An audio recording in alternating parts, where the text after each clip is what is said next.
Hello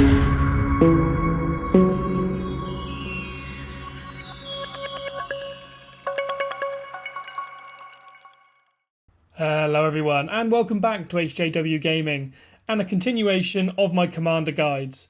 This video is going to be on the king under the mountain himself, Dain Ironfoot. If you like what you see, please consider hitting the like button and also subscribing if you haven't already, as it does make a massive difference to my channel. Into the guide. Dain Ironfoot is a tier 3 commander and he is an immense warrior that specialises in dealing physical commander damage, similar to most of the other dwarven commanders such as Dwalin or Gimli. He has an enormous number of skills capable of increasing his damage dealt, and these skills continue to be useful all the way up to respect level 25. Every additional respect level pushes his power to another level, and his unique helm synergises perfectly, and this makes him an absolutely top tier commander in my opinion. Whilst he is something of a one-trick pony, everyone knows exactly what they're going to be coming up against, his sheer damage output makes him a formidable opponent and very, very difficult to deal with.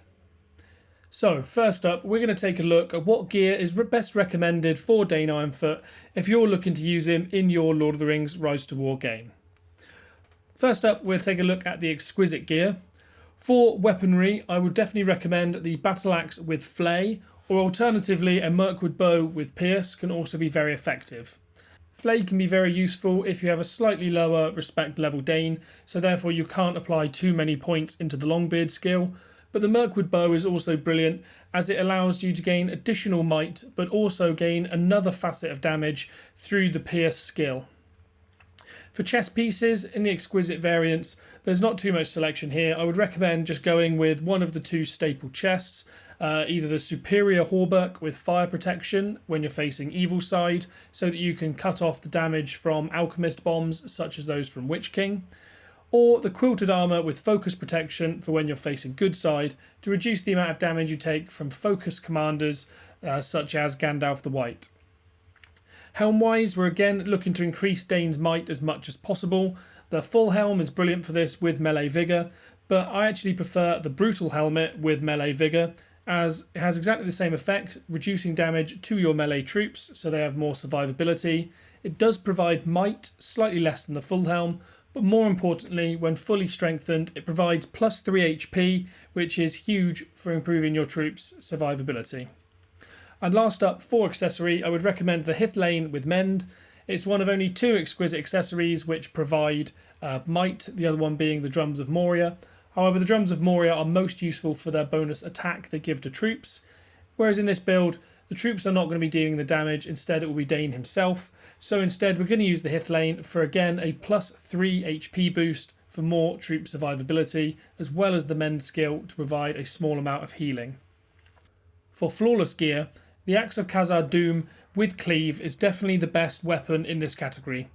It provides an enormous amount of bonus might, actually the maximum that you can get for a weapon on Dain, as well as the Cleave skill, which provides a huge amount of bonus damage, even more than you would have got from Pierce in the previous Exquisite section.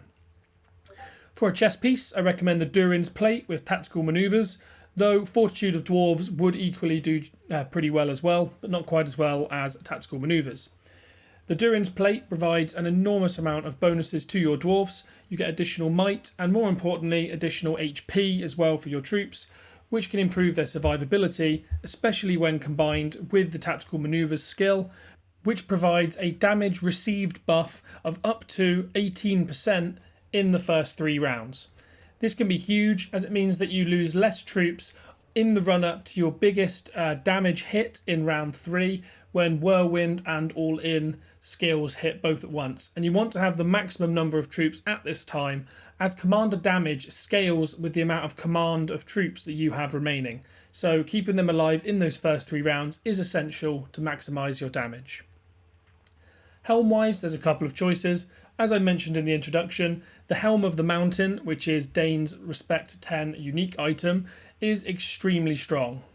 This is due to the massive amount of might that it provides, as well as defense for your dwarven units, but it also provides a stacking physical damage buff to your commander damage, so it again increases his commander damage, which is really what we're focusing on here.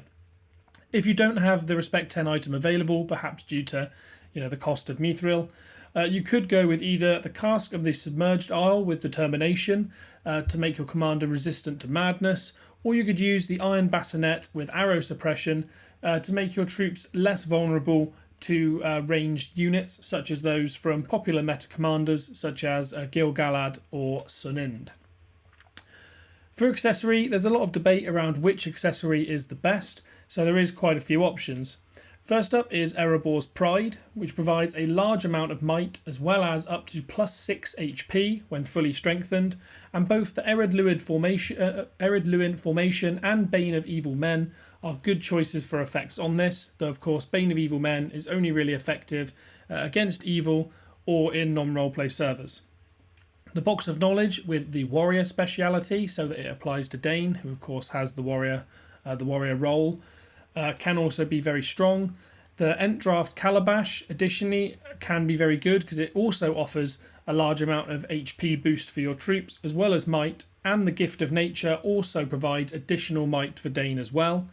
Or Fiddle of the Eldest can be good as it allows for some additional might, not as much as Erebor's Pride or the Entdraft Calabash, but what it does provide is bonus defense for your troops, and also the Heroism trait can increase your commander's damage dealt by up to 18%. Of these options, in my opinion, I best prefer either the Entdraft Calabash or the Erebor's Pride with Ered Luin formation, because I find that the bonus HP improves your unit's survivability considerably, and this therefore has a knock-on effect onto your commander damage, as your command of troops will stay alive longer, so I think both of these are the best choices. The Flawless Gear is a massive upgrade on the Exquisite Gear, but if you're kind of stuck between which things you want to use, the main thing to take out of this is you're looking for might, and just more might. You want maximum might on your Dain so that he can deal as much damage as possible. Troops that Dain synergizes well with, you won't be surprised to see that these are primarily the Dwarf tank units.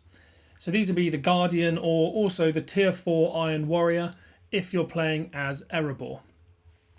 So these essentially are just high defense units designed to survive as long as possible rather than deal damage, because as I mentioned earlier, your commander damage will scale based on how many units you have alive, so you want to try and use the tankiest unit possible. Guardians and Iron Warriors are particularly good, of course, with him due to a lot of the gear that I mentioned, such as the Iron Bassinet or the Durin's Plate, providing buffs to dwarves, so it'd be best to stick with dwarven units. If you're using the Exquisite Gear recommendations, which do not require dwarves, you can use other tank units such as the Cataphract or the Guard of the Tower. The Sentinel and the Marksman also deserve a mention here. Often with our troop combinations, we will look to run just a single command of both of these troops, with the rest being a monostack of the tank units. The reason for this is that these units get a 1 attack avoidance, so that'd be 1 for both of these 1 command units, 1 for the Sentinel, 1 for the Marksman, and then they also of course then have to take the hit of damage to knock them out, so it will take 4 hits to take out 2 command of these troops. This is useful because of course taking up 4 hits, which would otherwise have been hit onto your monostack of tanks, just helps keep troops alive once again, so it's a very good choice to put with your tank units. Skill-wise, this is how I would best recommend skilling Dain to deal the maximum amount of damage. There is some debate, however, around which is the best set of skills, as I know some people prefer to maximise the top Respect 0 skill tree, so Ironfoot, Heavily Wounded and Vengeance, as these have a lot of very high damage skills, instead of maximising the Respect 5 skill tree with King Under the Mountain, Longbeard and Dwarven Grit.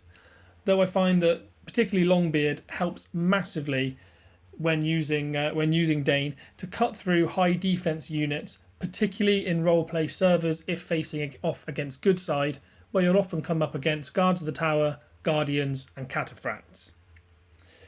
So the way I'd recommend skilling this is there is a defined skill order which is necessary for his activation. You need to first put your points into Durin's Blood, then Whirlwind, then All In. What this means is that All In activates last, and then the attack after that will have a reduced amount of damage, so you don't want that to activate before Whirlwind and reduce the amount of damage you get from Whirlwind. You also need to make sure that points have been put into Ironfoot before King Under the Mountain, so that you can inflict the stun on the enemy units before you deal damage through King Under the Mountain. The reason for this is if you have a unit which deals a counter attack, either through the gear that's been provided with it or perhaps a herald, which of course has a counter attack skill, the stun is therefore put in place before the damage from King Under the Mountain, so they cannot deal the counter attack as a result. And then the remainder of the skill order, as you can see in the picture, that's just to make sure that the skills activate in the best order to deal the maximum amount of damage. For troop-wise, what I would recommend as far as troop composition, as I recommended earlier, it can be a very good choice just to run one command of Sentinels and Marksmen, and then a mono stack of your tank units. So 7,300 Guardians or 3,650 Iron Warriors. And that, in my opinion, is the best troop composition.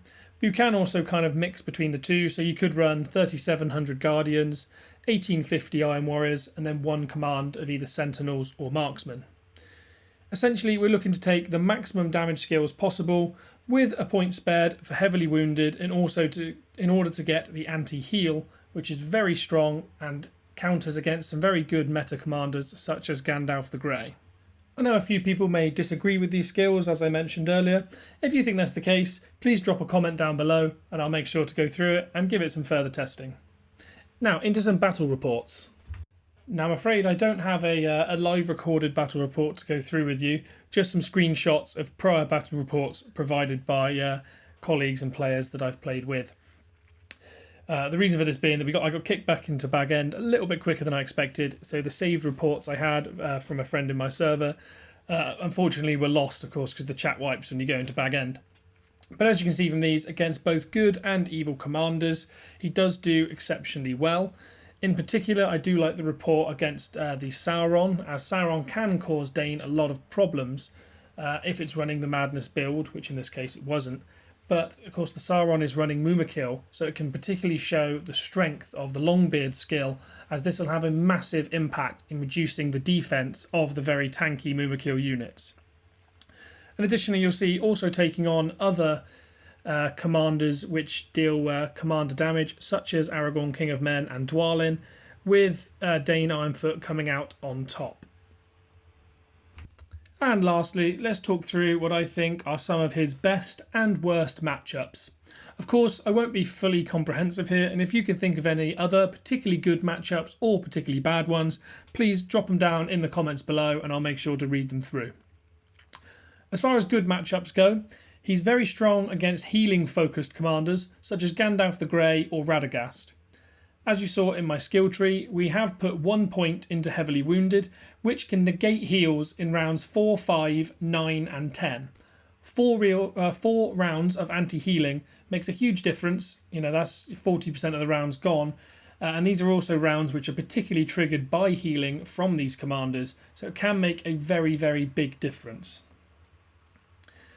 He's also very strong against other damage-dealing commanders, such as say Dwalin or Gimli, but only if his speed is higher than theirs.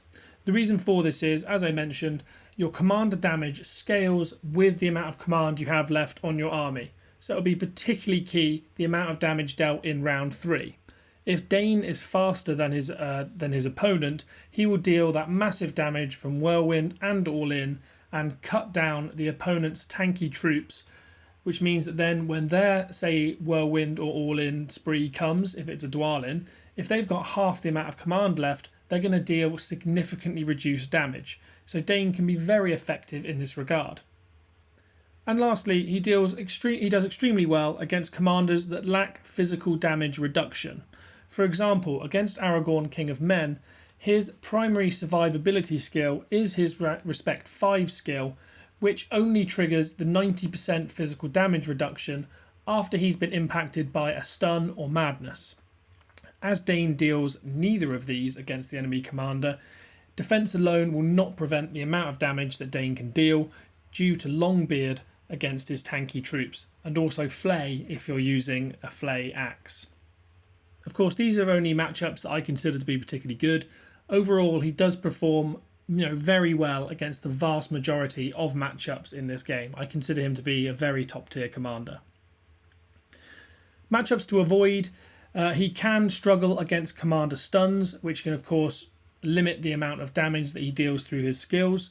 An example of this is a Gil-galad build that's not really commonly seen in the meta, but if you build it with the top respect 0 skill tree and take the skill Dazzle, it can provide a commander stun, which can limit the amount of damage Dain deals. Commander Madness can also be an issue, particularly prevalent on Grima, but Sauron can also deal this as well. If this Madness hits, then Dain ends up dealing an enormous amount of damage to his own troops, so you kind of get the kind of tri-fold effect of A, not dealing damage to your opponents, B, dealing damage to your own troops, and C, the loss of your own troops reducing the amount of damage your commander can deal on the next attacks. So Commander Madness can be a real problem, and if you find you're running into this a lot, try and switch to a Cask of the Submerged Isle with the Determination effect. And then the inverse of what I said earlier about Dain doing well against damaged commanders with lower speed, if you come up against a commander with higher speed, which can often happen with Dwalin, particularly with some of the meta builds, if a Dwalin is faster than you, the similar will happen where their high damage skills will hit prior to yours, and therefore you'll be left with the half command and dealing significantly lower damage. Dain does also struggle against elemental damage. Unlike Dwalin, he doesn't have the same Respect 5 skill that can reduce fire or burn damage, so he can struggle against elemental damage unless running a chest piece specifically designed to combat that elemental damage. Of course, elemental damage does not target defense, instead it hits your troops' HP directly, so all the gear that you have increasing your troops' defense will not be effective in preventing elemental damage, which is why he can struggle. And lastly, against physical damage mitigation, sometimes Dain can struggle, such as against King of the Dead, though he does have a reasonably so-so matchup with King of the Dead, as heavily wounded negates King of the Dead's strong undead heal, and his troops aren't very strong without that. But physical damage mitigation can definitely be an issue for Dain Ironfoot. And with that, that is everything I have to offer in regards to my build guide for Dain Ironfoot. If you agree or disagree with any of my points in this video, please, as I've said earlier, don't hesitate to drop them in the comments. And if you could, please drop a like and please consider subscribing, as again I said earlier, as it does make a massive difference and I would really appreciate it. And with that, I really hope to see you on the next one.